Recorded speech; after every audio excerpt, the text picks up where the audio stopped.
Okay, now we're going to look at another simple timeline animation, and this time we're going to be changing a layer style. I'm going to choose 960 by 720, 72 ppi, and I'm going to call it simple animation layer style. Making sure my background is white this time as well. I'm going to click OK. I can ignore that warning. I'm going to close my history and make sure I have my layers panel open over here. Add a new layer. This time I'm going to use my custom shapes. Go to custom shape, and I can choose something like, let's choose this flower here. Change my color. There we go. Got a nice purple color there. I'm going to start drawing the flower. If I want to move the flower while I'm drawing it, I can hold my spacebar down. That allows me to move it to the center of my screen. Those little pink guides that are showing up allow me to get it centered. And I can let up, and there we go. We've got a nice cool flower there. So I'm going to choose create a video timeline. Remember, you can zoom in and out so you can see your entire timeline. Remember, our timeline is 5 seconds long by default. We can extend that later. I'm going to rename this layer and call it flower. Notice that when I renamed it here, it also renamed it down here. I'm going to pop open my properties panel. We've already done position and opacity for other lessons. This time we're going to do style. I'm going to turn on the style. I actually don't have any kind of layer style added to it right now, but I'm going to move the playhead over here to about 2.5. Let's see, about right there. I'm going to come over here.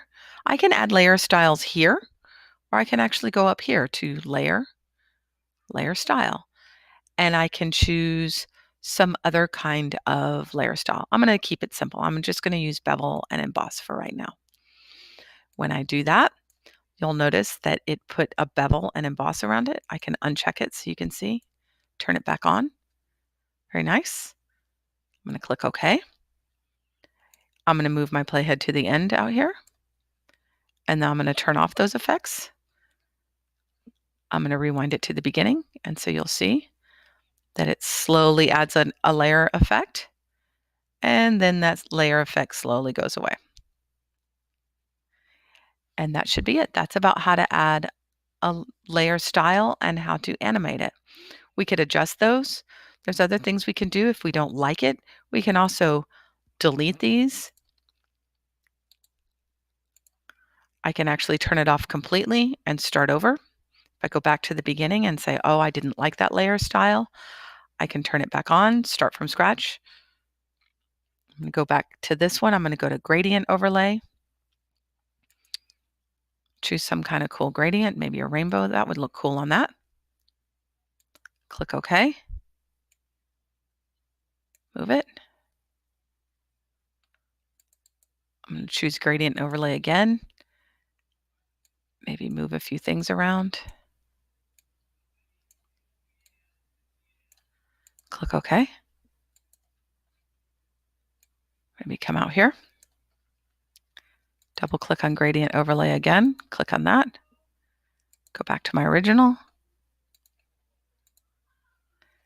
And so now